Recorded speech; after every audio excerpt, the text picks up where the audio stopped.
Yeah. Welcome to the Downtown Dogs. My name is Jimmy Rogers, and today I have the honor of sitting down with another Seattle soccer legend. He grew up right here in Seattle area, starred at Kentridge and Newport High, then went on to Seattle Pacific University, where he helped lead Seattle Pacific to the 1993 National Championship. It's my honor to introduce Marcus Hahnemann. How are you, Marcus? Oh, thanks for having me. How's your health doing? You're 54 years old, a fresh Yeah. 54? You just turned 54? Yeah, just turned 54. And you no knee replacements or shoulders? No, or? not yet. Not yet? Yeah, Okay. I got some lateral meniscus issues this year. Okay. Kind of slowed me down a little bit, and I did my first cortisone injection in that knee. But I made it. Yeah, but I made it through until I'm 54, which I played pro over 20 years. So, yeah. I mean. You made it you went quite a ways. That's good. And you're married? Married, yeah. For how long now?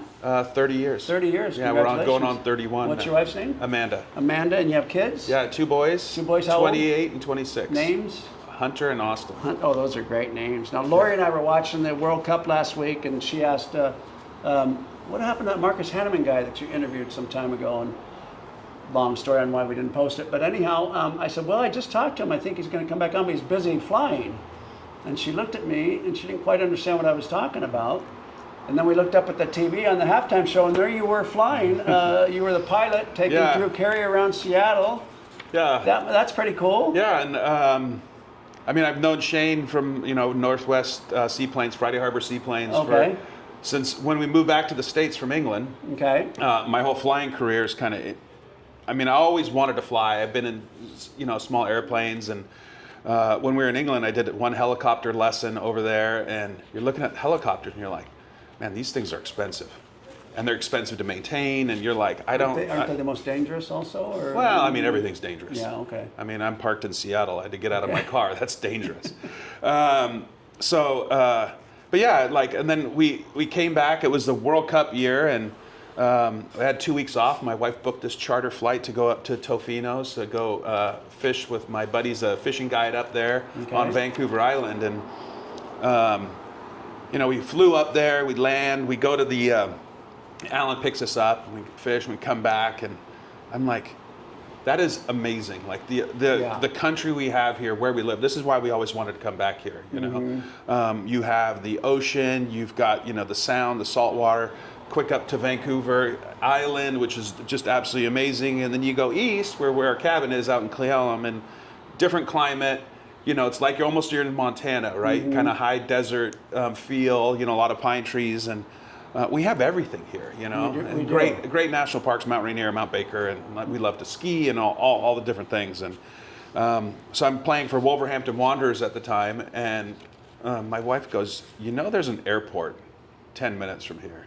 And this is 2010, and I went there, took one lesson, this little flight school, it was like in a Piper Warrior, and so the lesson was up in the air. Yeah, simulated. Yeah, all in the air. They hand you the controls, and you're flying around. They help you out with the landing, and you're like, this is amazing. Like, I love it, and was just hooked, and got my license over there, and.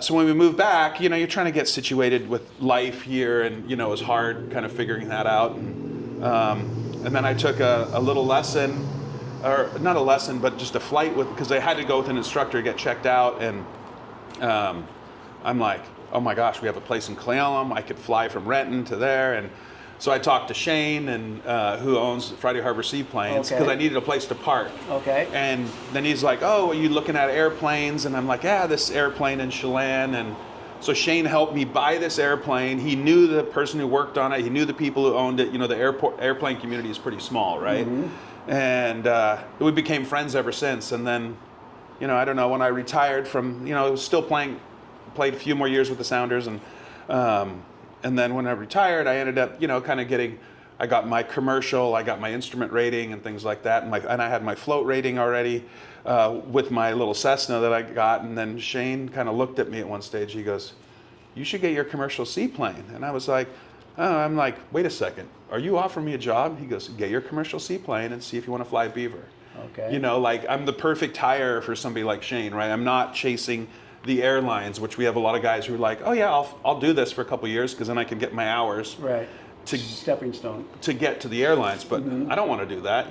This is all what I what I wanted. Like my goal would be to like fly a beaver. I've always, when I got my pilot's license, I was like, if I could fly a beaver someday, like be a push pilot, I'm like, I'm in. And So now the company you're with, was it? Could you please? tell us- Friday Harbor Seaplanes. Friday Harbor Seaplanes. So Yeah. now people can have they own their planes. Oh, so And yeah, bring them under that's your management. So Shane, we have a few of those planes that I fly as well for local families as well. Okay. On top of the Friday Harbor Seaplane stuff. So Okay. So we're doing scheduled stuff to the islands and similar to Kenmore. Okay. So Kenmore, they're in Seattle, and they're a much bigger company than us, but we're the option out of Renton, and I like all the Kenmore guys. We kind of sort of Kenmore's really been the name in the Northwest for many years. Yeah, for a long But time. if you want to go a little bit further south, Because I have friends who live in Kirkland who I see at the dock, like at Roach Harbor or something, when we're coming. And they're Sure. like, "Hey," I go, "Oh, you coming with us?" They're like, "No." They go, "I live in Kirkland. I live in Kirkland." So. Doesn't make But sense. it's a convenience thing too, right? And then we do things that. are you landing on the water? Yeah, only Is water. that the Beaver? Yeah, Beaver. That's Yeah. what a So Beaver we're plane straight is? floats. We don't I have did wheels. that one time and it was just phenomenal. Yeah. From Seattle up to Vancouver. Yeah. And it was just gorgeous. It's amazing, Yeah, right? and like flying lower than the regular. And yeah, you I mean, see a you see lot of times everything. we'll go up at 500 feet and Yeah. just cruise along. You're spotting whales. I mean, it is such an amazing thing. And Kenmore will go to Victoria. We don't fly to Victoria. And then, Where do you fly? kind of all over. Okay. I mean, what's the furthest point?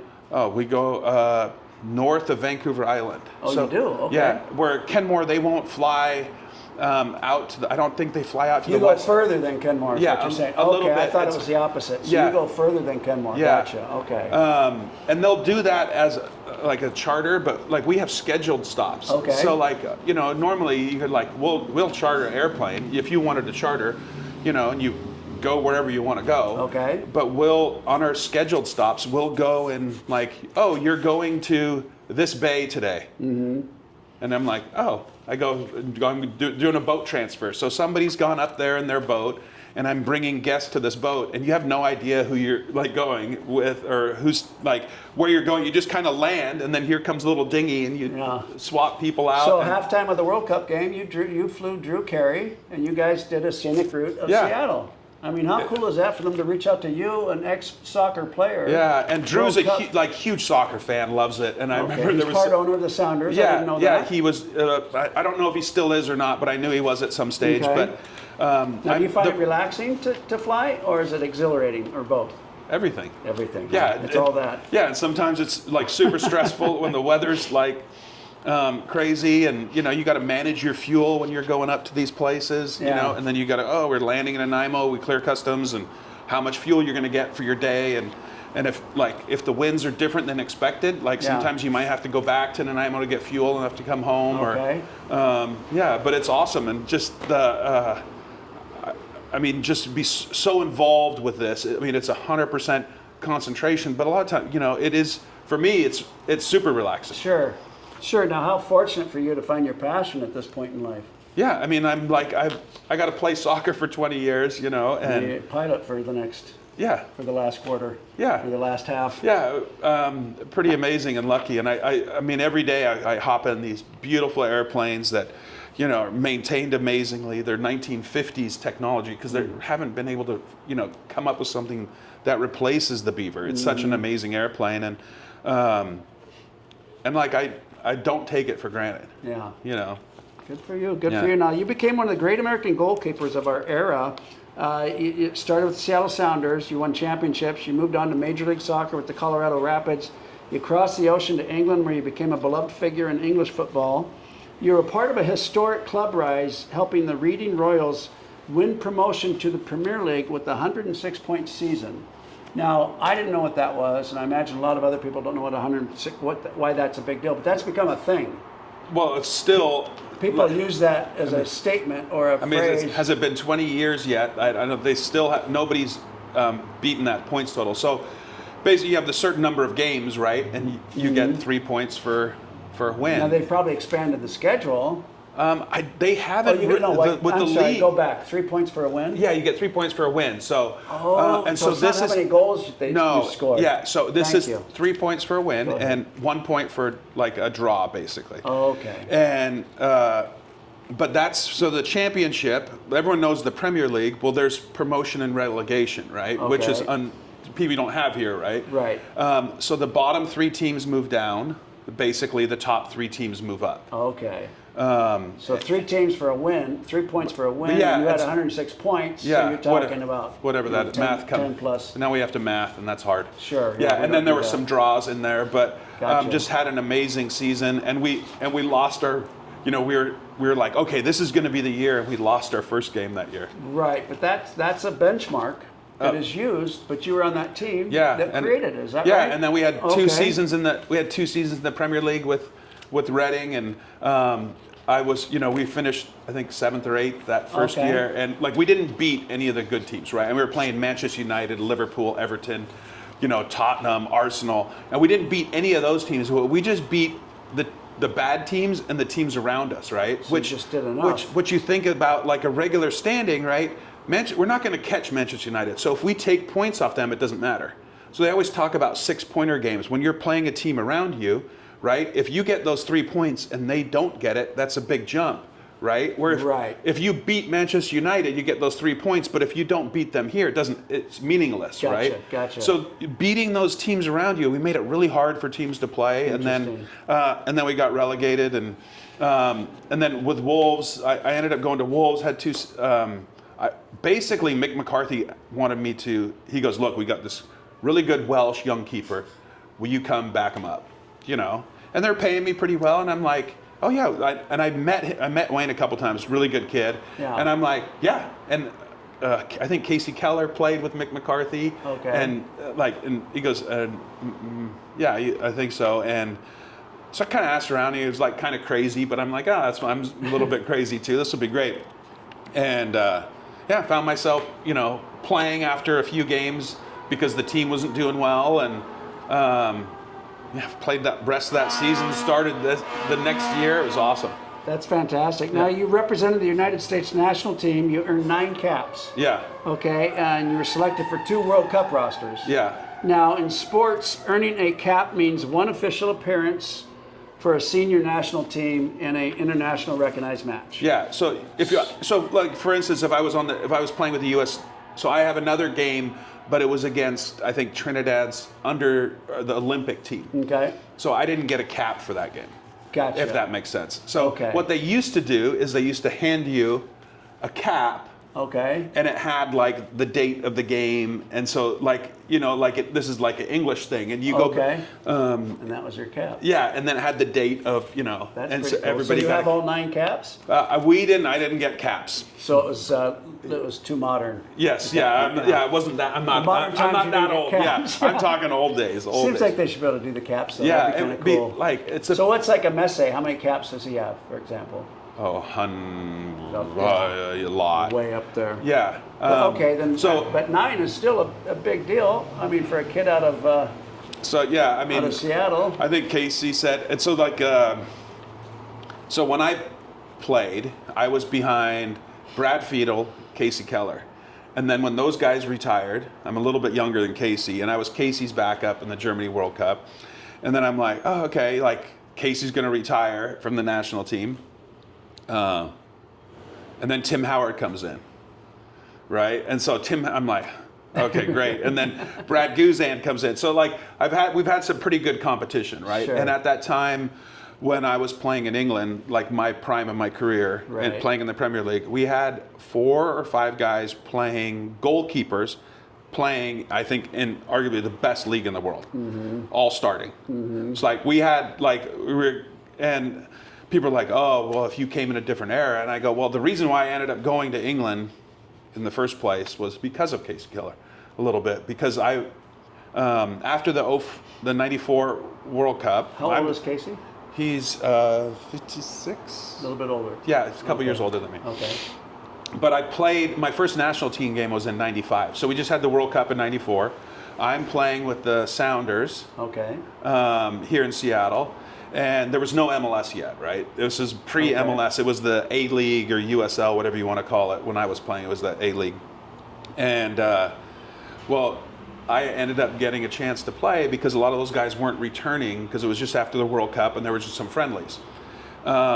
I got to play in these games, and I got a taste of putting on that U.S. jersey and the national anthem, and like I'm super patriotic, right? And Good. you know, love my country, and almost went military. You know, I would have done that If not for soccer. 100%. I wanted to fly. I mean, Yeah. I was kind of on the path to go helicopters. Okay. And the only reason why I didn't do that, because I went to college to get a degree so I could go in as an officer and then go straight into flight school. That was the whole purpose of going to college for me. Gotcha. And, you know, I played for Cliff, and I'm going to get a degree in 4 years, and I'm out. I'm going to go do this. And then their Sounders just happened to start back up. And, like, the timing of, like, everything in my career has been so fortunate that, you know, there were some good goalies that I grew up watching, you know, Jeff Storrs, Jeff Cook, the two that I probably remember the best that were played on. We kind of had some like pro amateur teams, Okay. FC Seattle, and I used to watch these guys play. And you know, they're a little bit older. Well, now they had 4 years of not really playing.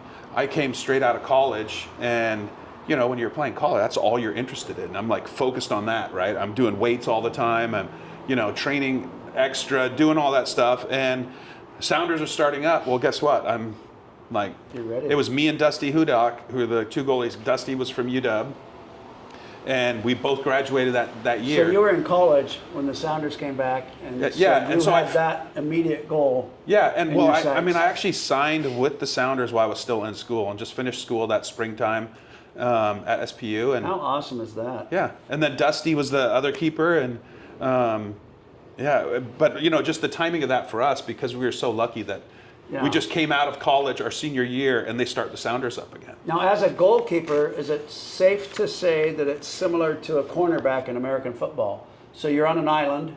Yeah. That cornerback may knock down 5-6 passes, but that's his job. That's what people think. That's what he's supposed to do. Yeah.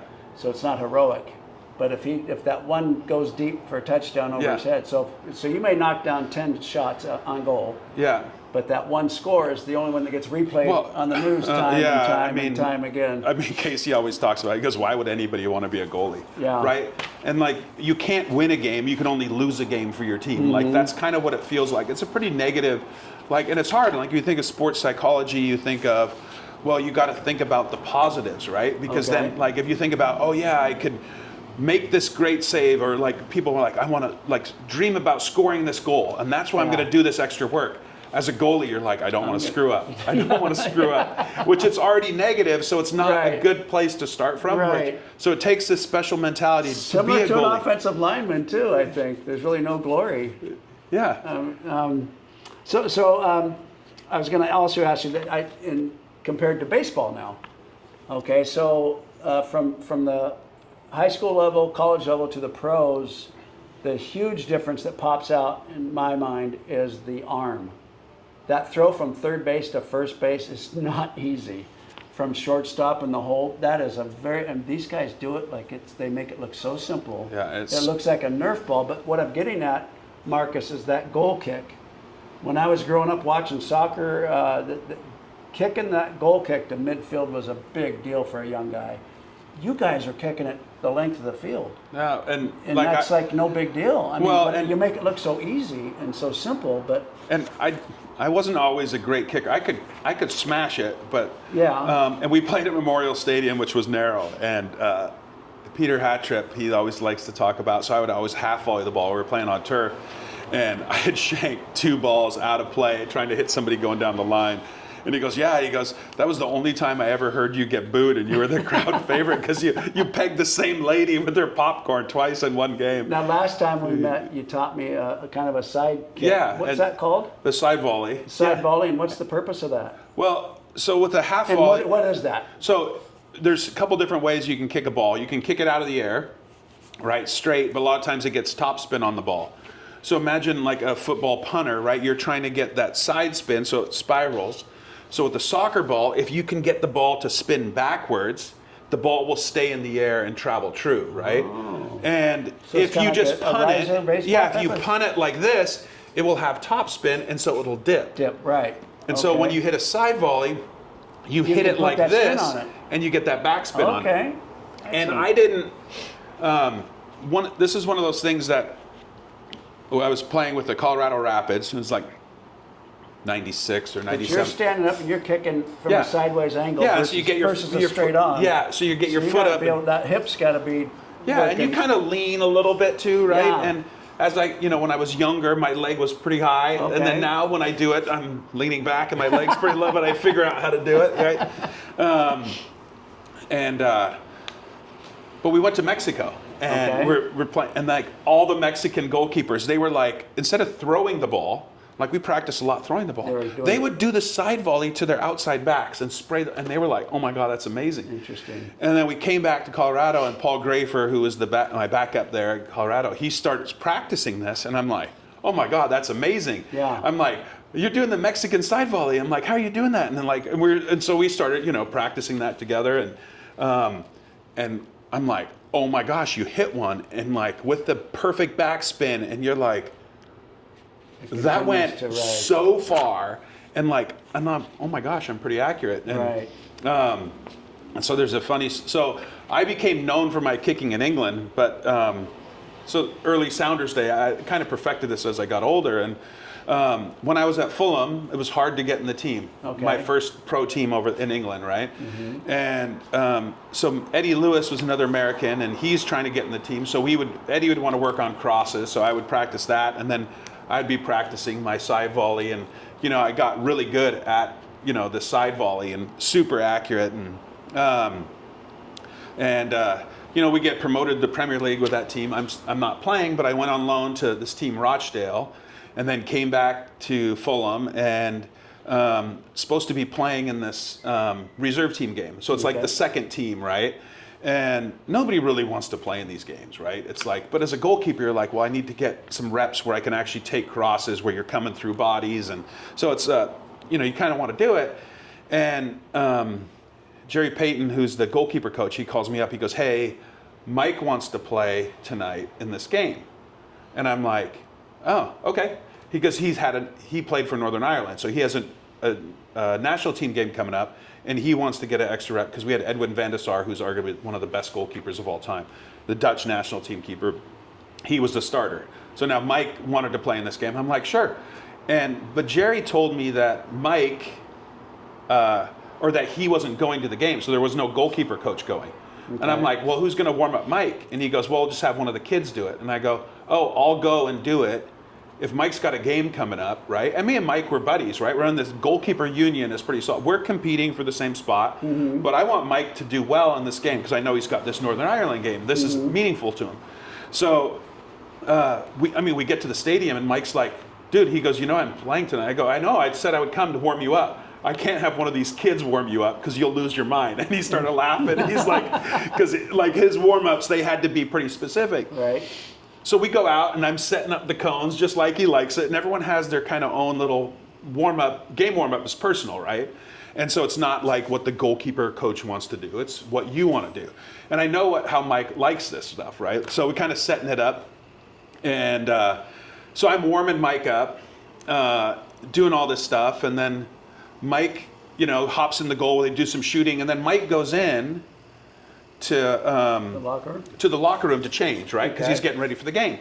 So I take a few more shots. Well, unbeknownst to me, Reading, the team who I played over 350 games for, had 8 seasons. I thought we were staying in Reading for life. Okay. I mean, that's what it felt like. It was home for us. That was my wife and kids would loved the place in a small little village, and Reading came to watch me play because they needed a keeper. This is before Reading. Yes, this is before. Is how they discovered you. So they came to watch me play. During the warm-ups. They came to watch me play in this reserve team game. Okay. And they're like, well, Marcus is supposed to be playing today, and now I'm not on, but I'm still on there. They're like, why is he here? And they're like, he's warming up Mike Taylor. So they're watching me do this warm-up, and they're sitting there going, that's the guy. Wait, what is going on?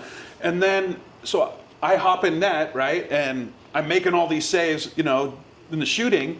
And then one of the kids goes, I'll grab the balls. I go, no, go stand on the halfway line, right? It's right by the tunnel. Take the bag with you, and I'll kick you the ball. So I've got 10 balls there. And I take every ball, and I side volley every one. Just, and the kid grabs it, puts it in the bag.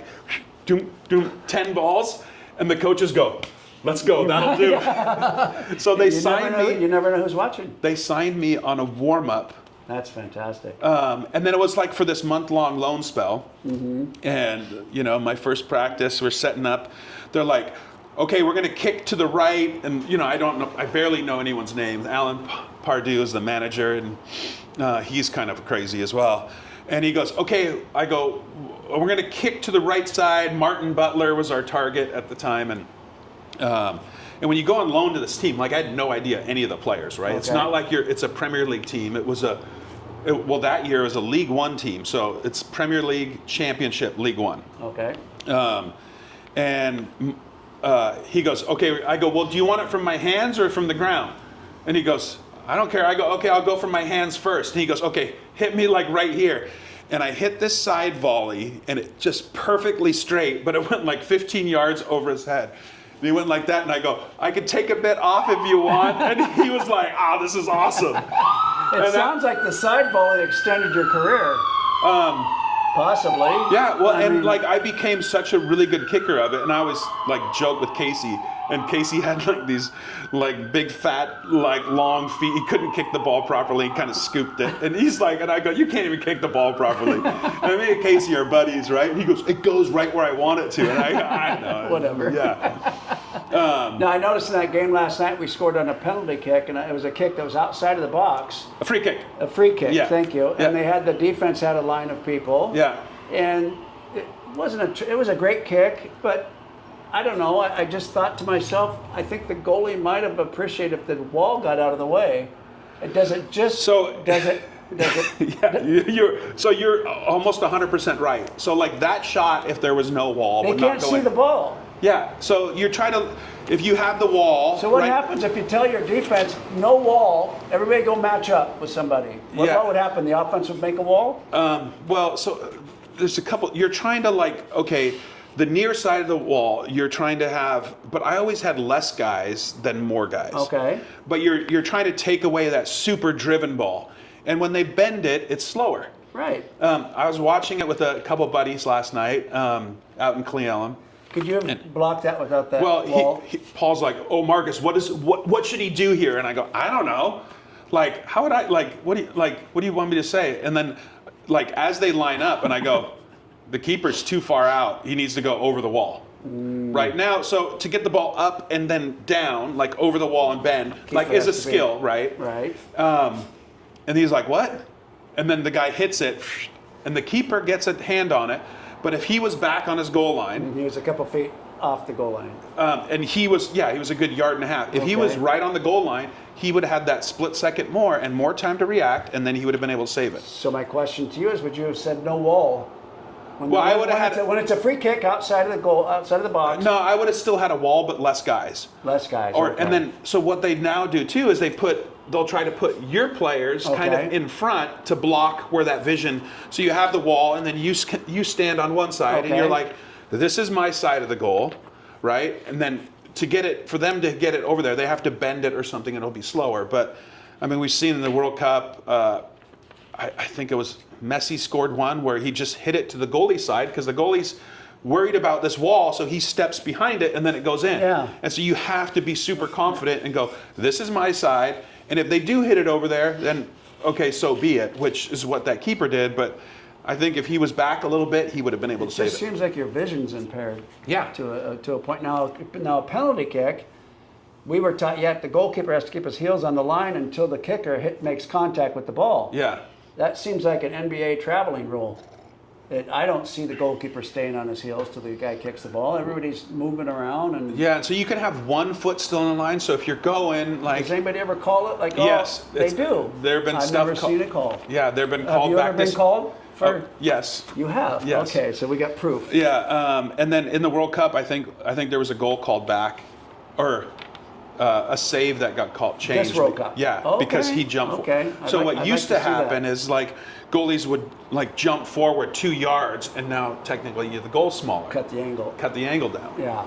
Gotcha. And so they kind of got a little hot on that. What was your playing weight, height and weight? Almost 6'3", so I was just under claimed 6'3".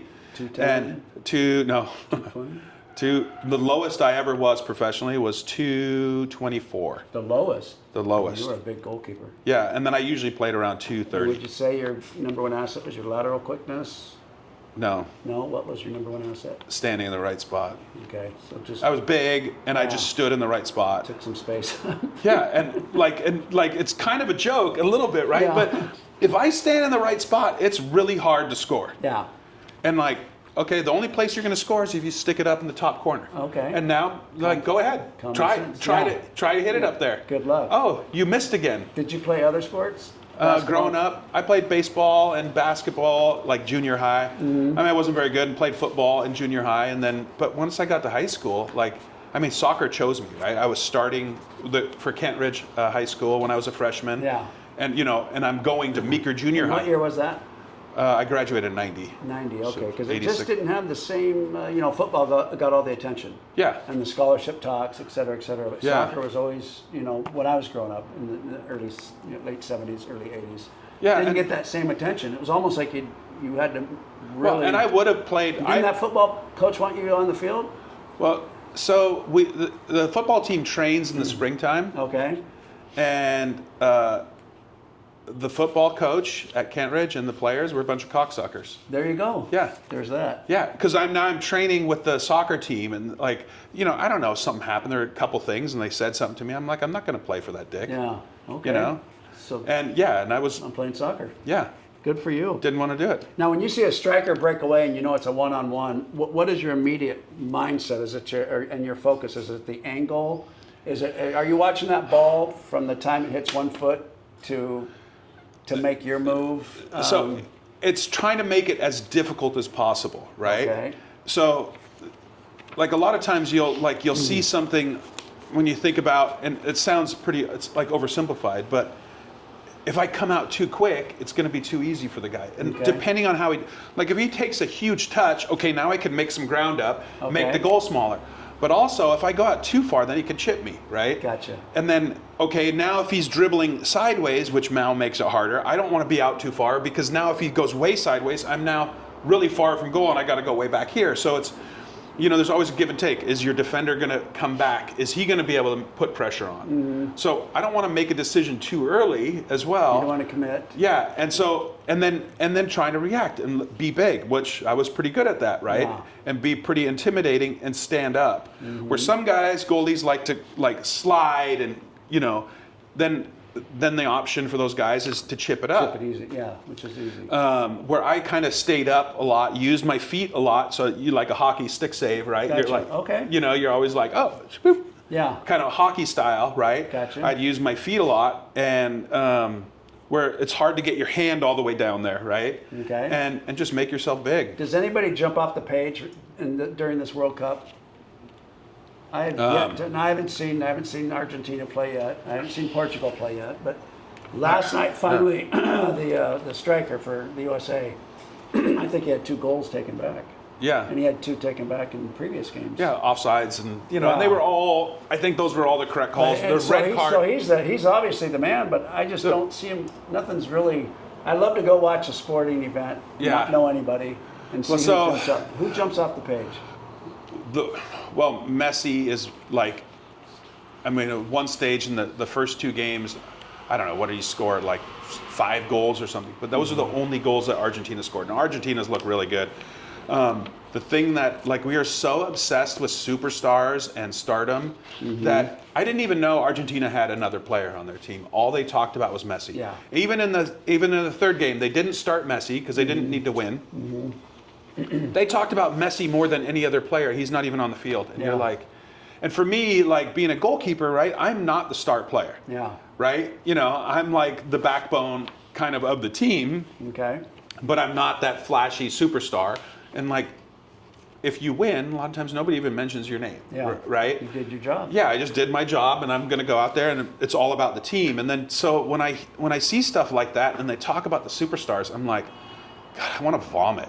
Do you know what I mean? It's just I do. I don't like it at all, right? And so I'm kind of anti-Messi right now, Yeah. just because, and he's so good, and I never. People are like, well, who's the best player? I played against Ronaldo when he played at Manchester Okay. United, And he's not with Portugal, and he's not having the greatest World Cup this year that he's ever had. Right. But he was the best player I ever played against. Okay. It seems like Argentina, the other 10 players are built around playing for Messi, Yeah. almost. And making him but shine. like defensively, they're really good. Yeah. I mean, they are a good team. Okay. Now, was there a play you made, Marcus, that just to this day you can close your eyes and go, God, that was a great play, or how did I do that? So the Or reason why did I'm so confident, Yeah. there's a reason why I'm so confident is I have a really short memory. Oh, gotcha. Yeah, That'll do it. the memory of a goldfish. But There must be that one play, though. yeah, so there's Manchester United. It was the first game of the season. This is our second season in the Premier League. How old are you? 30 something. So it's a little bit later in the day. 36. Let's say 36. You're not a spring chicken. And so the last game of the previous season, I came for a low cross, got the ball, diving out into a crowd of people. The guy kicks my hand, the ball breaks, my hand's broken. I have 18 screws put in this hand, 2 plates, and it's the last game of the season. And I flew straight home to the Stedman Hawkins Clinic, and Viola, the hand surgeon who works on the U.S. ski team, like, I'm paying cash for this surgery if Reading don't pay. I'm going to the best guy in the world, right? And my buddy, Mark Wiltshire, he's working there, and he's like, oh, Viola's, I talked to him already. So this play that we're referring to was the one you got hurt on? This is the one I got hurt on. Did you make the play you were hurt before the play? No, so this is when I got hurt. So I break my hand last game of the season. Okay. And now we're sitting here back in the States, and the schedule comes out for our team, and you're like, we are opening up at Manchester United away, the best team in the world, right? You're like, they have Rooney, Ronaldo, like Edwin van der Sar, who was the goalkeeper at Fulham, who they still think is one of the best goalkeepers of all time. He's now playing for Manchester United. I mean, just go down through the whole team. It's one of the greatest teams of all time, that era team.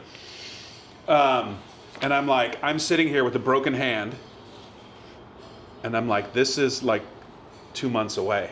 How is this going to happen? Right?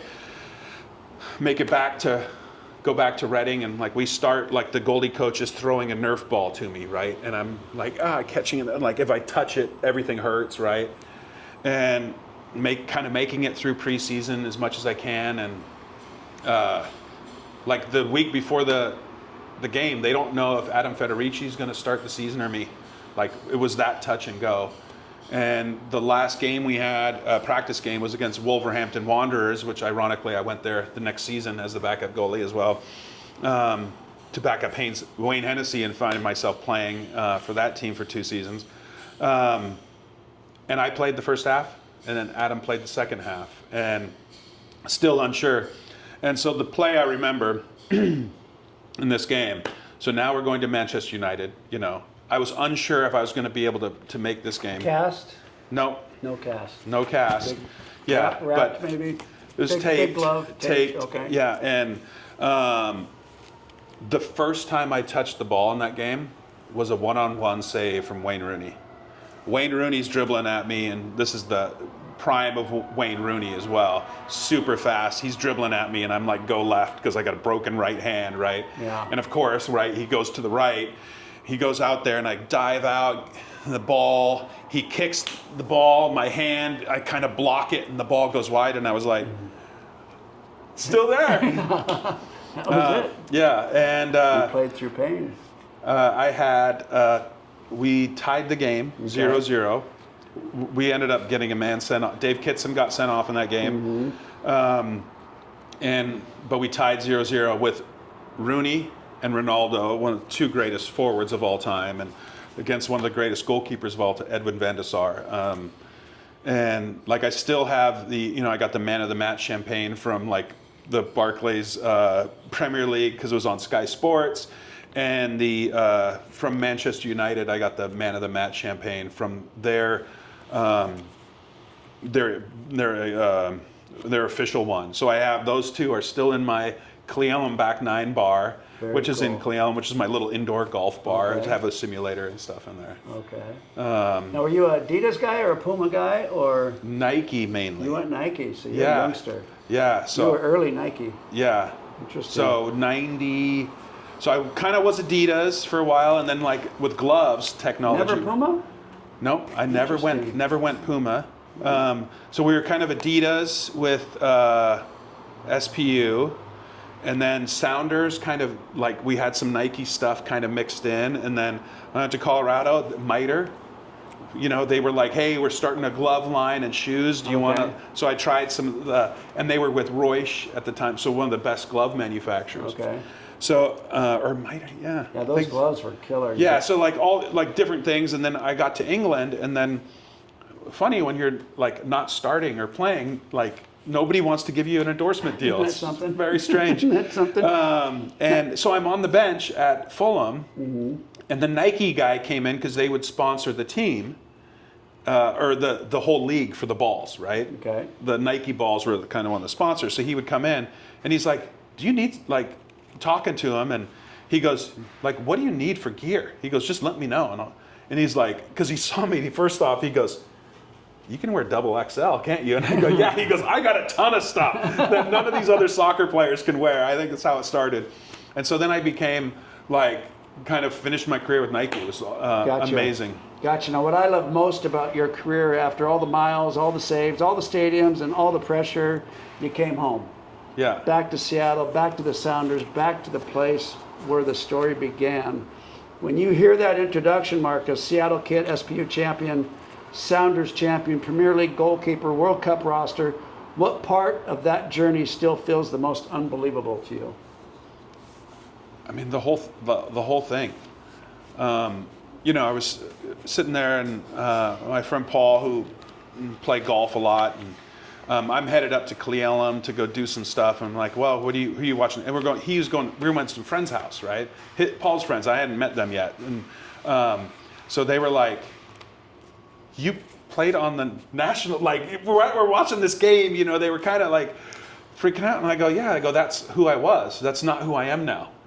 You know, it's like, it is kind of a really surreal thing, right? It's like, I mean, you play football, it's not what you do now, right? So I have some identity with that, but now I'm like so hyper-focused with like flying and all that stuff. But when I talk about my career and I say I went to 2 World Cups, and if I didn't have Casey Keller and Tim Howard in front of me, I would have a lot more caps, and I would have played in the World Cup, and you could think about all these other things, or if I would have been better or whatever. But that I played in the Premier League, you know, like it's the greatest league in the world, and I had 4 seasons there, like, and I didn't just take part, like I played. Pretty, yeah. And then 2 World Cups. I mean, that's being part of that team is pretty incredible, and you know, like the friends I've made throughout the years. But for me, I think personally, like when I think of the whole career, like being able to start my career at the Sounders and come back and kind of finish it here was pretty special. But the Premier League, right? When I think about the name that I made for myself, what it's about, it's that, right? Of my playing career. But when I was talking to those friends that last night, and I go, well, I mean, that's the greatest dream of all time, and it doesn't matter. Like, it doesn't matter now. Like, the only thing that matters now is my kids, you know. And then I've got 2 pretty cool boys. Like, you know, that's what matters to me, right? You know. And Hunter lives in Berlin, so I don't see him very often in Germany, but he's home for the summer. In Austin, I see my little guy a little bit more. But that's what it's about for me, is family. When you look back at the kid from Seattle who just loves soccer like yourself, what advice do you have for him?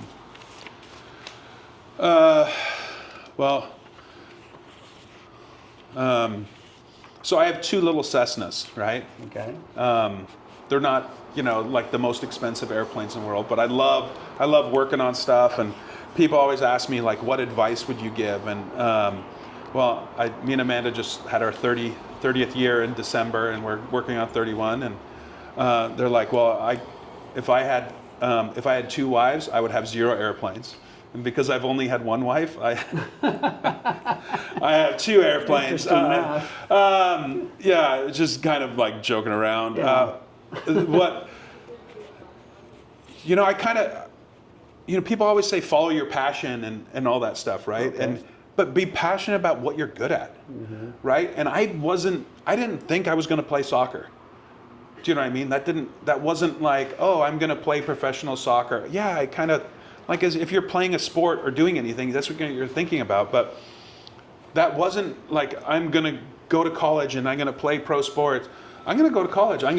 What's next? Oh, I can go to college. Okay, I'm going to take advantage of the situation I have in front of me. So, and I wasn't going to mess around in school. I was going to be in and out in 4 years because that's my scholarship. I wasn't going to do it in 5 years. And then my plan was maybe go to the Marine Corps because I wanted to fly Cobras, right? The Apaches now, right? Well, then all of a sudden I have this opportunity to play soccer. Like, oh, well, this is the path that you're going down. And then every opportunity that comes there, however it is, like you have to make the best out of every opportunity. And then, well, guess what? I did really well. Then I went to the MLS. Then I played in Europe. And, I got to do all these things, but I just looked at what was next, right? And so set goals, right? They have to be realistic, right? Short term, and long term. Okay. And the long term could be kind of far-fetched, but you talk to all these, they go write them down and do all this stuff. And I remember I was talking to one guy, I go, I wish I knew all this stuff, because he would had this, it'd be all like, it was, Ken, this is how we're going to do it. You're going to write your goals down in the morning and the afternoon. I go, I wish I knew this in the beginning. He goes, you did all this stuff. He goes, I just package it that makes sense, right? Because if you didn't have these goals, you wouldn't get up and train, right? And by writing the goals down in the evening, right? Guess what happens, right? But you're like, crap. I go, I didn't do anything to achieve my goals, not even my short-term goals, right? Today. So it's like all those different things, right? You're like, God, that goal setting is so massive, and being able to kind of figure that stuff out. But having your goals and your dreams, right? But it has to be realistic and chase them, right? Very good. Yeah. Very good. Can the USA win the World Cup? They went from being 100 to make 3,000 before the game yesterday. Now it's plus 2,700. Yeah. So if you bet $100 on the USA, it pays 2,700. Could they win the? I mean, anything is possible, right? Okay. I mean, there's a lot of really, really good teams. Is this one of the best teams I've seen in a long time from the U.S.? Probably. And there were some question marks about a whole bunch of positions, but this is the best we performed. We've won our group, right? We won our first 2 games, and then okay, we didn't win our 3rd game, right? But we could have. Okay. Right? But that game was exciting. Even the game we lost was, a great soccer game. And we rested a whole bunch of players, right? Which is what you need to do because you're going into the knockout stage. But it's a great exhibition of soccer. We did lose in the last minute. And if we could change that would have been better. But, the team has looked really, really well. Sometimes that loss might help you. Yeah.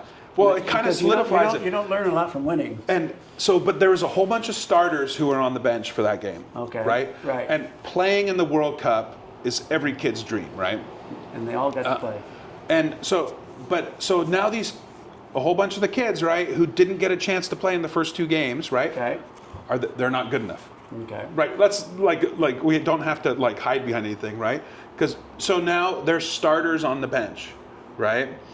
When we scored in that game, they ran over to the bench, and you see guys like Tim Ream and the guys who were starting, who now didn't play in this game, are going crazy and celebrating with everybody. You could see the team camaraderie, and that's what the U.S. team is. Do you know what I mean? It's they've got that. They've got that team spirit. And seeing that, I'm like, well, if you could stick together, I think back to all my great teams, right? My SPU, the old Sounders, the Reading, when we were like that, there was nothing that could stop us. They all had that. Yeah, and interesting. And I'm not in the team locker room, so I don't know about all that stuff, but it looks like a really good, solid team. Okay, so if you had $100, how would you bet it? Over the USA, France, Argentina, Spain, England? Well, how would you break it up? Or would you?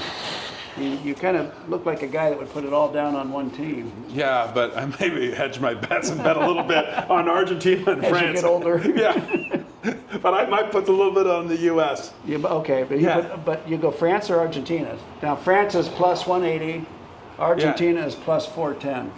Yeah. That seems like the bet to make. I mean, for a return on your money. I thought Argentina would be favorite, but I don't.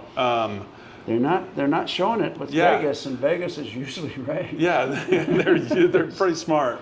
I don't know how they do it, especially with all their others. They get the point spread so close. Mm-hmm. But I thought, going into it, I thought Argentina and France that would probably be the final. Mm-hmm. Those are the two top teams for sure. Has the game given you more than you ever gave it? Oof. I don't know. That's a tough one. You don't tend to think too much about the past. No. The game has given me a lot, right? I mean, I've loved every minute of it, but I don't feel like I've ever taken advantage of it. We just went back to Reading, and I used to give my shirt away every time I played. I would give a shirt to a kid, and there's, girls and guys who are now in they're 27, and they've got the jersey that I gave them. Cool. And they're like, Marcus, you were so meaningful to this club. You gave your time. When we were at Reading, the wives did a whole bunch of charity work, which is really common here, but over there that wasn't a thing. Gotcha. They started all these, kind of groups for the Berkshire Women's Group, and they raised some money for that stuff, and I don't know. That's good enough. I'm going to have some rapid fire questions for you, okay? Okay. Your daily non-negotiables. You're going to do it no matter what. Coffee, hot tub in the morning. Your go-to song. I know you're a heavy metal guy, but you're a little bit older now. Have you cooled off down to rock and roll? Or? Tool Lateralis. By? Tool. Oh, Tool. Okay. Tool Lateralis. Tool is my favorite band of all time. Okay, I got to check them out. First concert. First concert, Robert Plant. Where? Here in Seattle. Fantastic. First movie. Star Wars. Really? Yeah. 79. Yeah, I think that I could remember. Yeah. That I could remember. If you could have one meal, what would it be? Steak. Side. Steak. Do you have a favorite teammate? Or pizza. Pizza maybe too. Okay. Favorite teammate. Oof. That's Tough. Yeah. I've had some pretty good ones. Casey Keller. Casey. Okay. Yeah. So we're still You and Kevin O'Keefe weren't teammates, or no? He was a little bit. But he would have been. If you were on the same team. Yeah. Probably. I still play golf with Kevin and stuff too. But I think the guys that I've played with, and then it's World Cups too. So I'm thinking I've got that in my brain. But Casey is been a friend. Tom Dutra, the goalie coach of the Sounders, those guys are my teammates who I'm still friends with, and I see regularly. Any regrets? Any regrets? No,